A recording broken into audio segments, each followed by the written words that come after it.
नमस्कार, आयन भारत देखना शुरू कर चुके हैं आप। आपके साथ मैं हूं अर्चना सिंह। उत्तर प्रदेश की पूर्व मुख्यमंत्री और बीएसपी सुप्रीमो मायावती को कोई जहर देकर मारना चाहता है। आप सोच रहे होंगे ये मैं कैसी बात कर रही हूं, लेकिन आप पूरी खबर देखिए, आपको तस्वीर साफ हो जाएगी। उससे पहले हमारे चैनल को सब्सक्राइब जरूर कर लीजिए और वीडियो अच्छा लगे तो इसे लाइक कीजिए और शेयर कीजिए। तो ये सवाल इसलिए उठ रहा है क्योंकि ये सवाल उठाया है दुनिया की सबसे बड़ी खोजी संस्था ने, जिसने अमेरिका की काली करतूतों का ऐसा भंडाफोड़ किया कि पूरी दुनिया में तहलका मच गया था। और उस संस्था का नाम है विकीलीक्स। वही विकीलीक्स जिसके मालिक जूलियन असांजे हैं। विकीलीक्स के इस दावे को मंगलवार को तब और बल मिला जब लखनऊ में मायावती के घर पर मंगलवार की सुबह एनएसजी की टीम एम्बुलेंस के साथ पहुंची और उनके पूरे घर की तलाशी ली गई। वैसे मायावती इस वक्त पहचान के संकट से जूझ रही हैं। पार्टी का लगातार जनाधार घट रहा है। जमीन पर मायावती ने उतरना छोड़ दिया, भतीजे को अपने उत्तराधिकारी के पद से हटा दिया। साल 2027 के विधानसभा के चुनाव की तैयारी भी मायावती के लिए बड़ी चुनौती है। इस बीच जहर दिए जाने का डर उन्हें और कमजोर कर रहा है।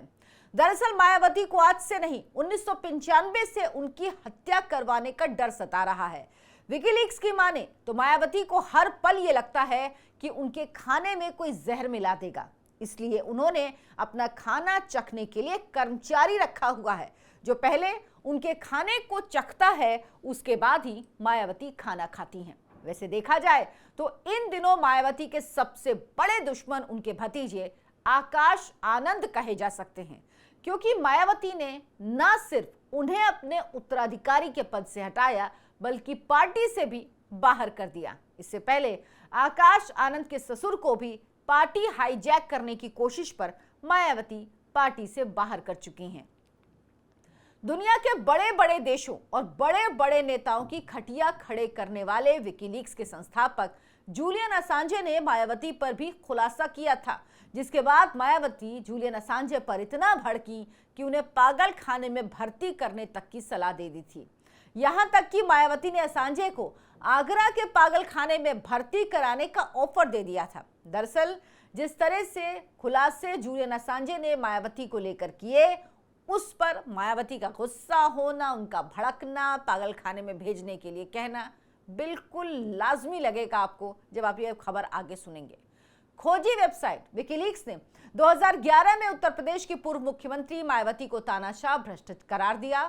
23 अक्टूबर 2008 को विकीलीक्स के केबल में कहा गया, मायावती को जब भी जरूरत होती है वो अपनी पसंद की सैंडल मंगवाने के लिए अपने निजी विमान को खाली मुंबई भेजा करती थी।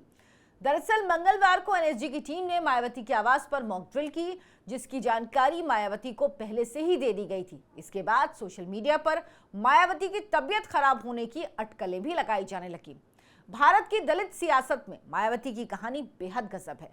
विकीलीक्स के केबल के मुताबिक मायावती को यह डर लगता था कि कोई उनके खाने में जहर मिला देगा, इसीलिए उन्होंने फूड टेस्टर्स की नियुक्ति की थी। मायावती के किचन में खाना बनाने वाले रसोइयों की निगरानी भी की जाती है। विकीलीक्स ने कहा था मायावती घर से ऑफिस निकलने से पहले सड़क को धुलवाती हैं।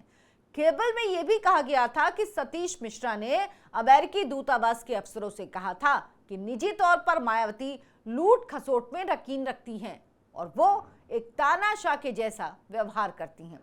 विकीलीक्स के खुलासे में यह भी कहा गया कि मायावती प्रधानमंत्री बनना चाहती थी। उस वक्त मायावती ने प्रेस कॉन्फ्रेंस की और विकीलीक्स के मालिक को पागल कहा उसे पागल खाने भेज देना चाहिए, और अगर उनकी सरकार के पास पागल खाने में जगह ना हो तो उन्हें आगरा भेज दें, हम आगरा के पागल खाने में उन्हें भर्ती करा देंगे। बीएसपी के घटते जनाधार के बीच और उसके भविष्य को लेकर सालों से गंभीर सवाल उठ रहे हैं। बीएसपी अपना जनाधार वापस पाने के लिए आखिर क्या करेगी? मायावती सड़क पर उतरती नहीं, चुनाव प्रचार में जाती नहीं, खुद जब दिल्ली के आवास में रहती हैं तो अपने आवास में, या जब लखनऊ जाती हैं तो वहां वो आवास में रहती हैं। ऐसे में बीएसपी में भविष्य का नेतृत्व क्या होगा, कौन करेगा? ऐसे कई सवाल उठ रहे हैं। दरअसल उत्तर प्रदेश में दलित वोटर्स को अपने पाले में करने के लिए मुख्यधारा की पार्टियां तो कोशिश कर ही रही हैं, दूसरी तरफ नगीना लोकसभा सीट से सांसद चुने गए चंद्रशेखर रावण भी इस पर दावा कर रहे हैं। लोकसभा चुनाव में बसपा को यूपी में एक भी सीट नहीं मिली। अब सवाल उठ रहा है, मायावती क्या मजबूत नेतृत्व खड़ा कर पाएंगी? मायावती ने 2012 से 2017 तक उत्तर प्रदेश में राज्यसभा की सांसद के रूप में काम किया। मायावती को पूर्व प्रधानमंत्री पीवी नरसिम्हा राव ने लोकतंत्र का चमत्कार कहा था। 1993 में बसपा के संस्थापक काशीराम ने समाजवादी पार्टी के साथ गठबंधन किया। मायावती 1995 में उत्तर प्रदेश की पहली बार मुख्यमंत्री बनी। वो भारत में अनुसूचित जाति की पहली मुख्यमंत्री थी। 1997 और 2002 में वो बीजेपी के बाहरी समर्थन से मुख्यमंत्री रहीं। इसके बाद 2007 से 2012 तक मायावती फुल मेजॉरिटी के साथ सरकार में आई। बीएसपी आई और मायावती 5 साल मुख्यमंत्री रहीं बिना किसी के समर्थन के, अकेले अपनी पार्टी के दम पर। दिल्ली की जे कॉलोनी स्थित स्कूल की शिक्षक रही हैं मायावती। उन्हें काशीराम राजनीति में लेकर आए। काशीराम ने मायावती को फर्श से अर्श तक पहुंचाया, लेकिन अब ढलान का वक्त है। मायावती के शासनकाल को अगर आप देखेंगे तो विकीलीक्स और जूलियन असांजे के खुलासे को झुठलाना मुश्किल लगता है। बहरहाल मायावती इस वक्त राजनीति के उस चौराहे पर खड़ी हैं जहां से कौन सी सड़क सत्ता की कुर्सी तक ले जाएगी और कौन सी सड़क नेपथ्य में पहुंचा देगी, इसकी पहचान करना बहुत मुश्किल है। आपको हमारा वीडियो कैसा लगा कमेंट करके जरूर बताएं। मायावती की राजनीति के बारे में आप क्या सोचते हैं और मायावती को जो शक हो रहा है कि उनको जहर दिया जा रहा है और अब जिस तरह से खबर भी आ रही है, आपको इसमें कितनी सच्चाई लगती है, कमेंट करके जरूर बताएं। वीडियो को लाइक करें, शेयर करें और हमारे चैनल आयन भारत को सब्सक्राइब कर लें। धन्यवाद, नमस्कार।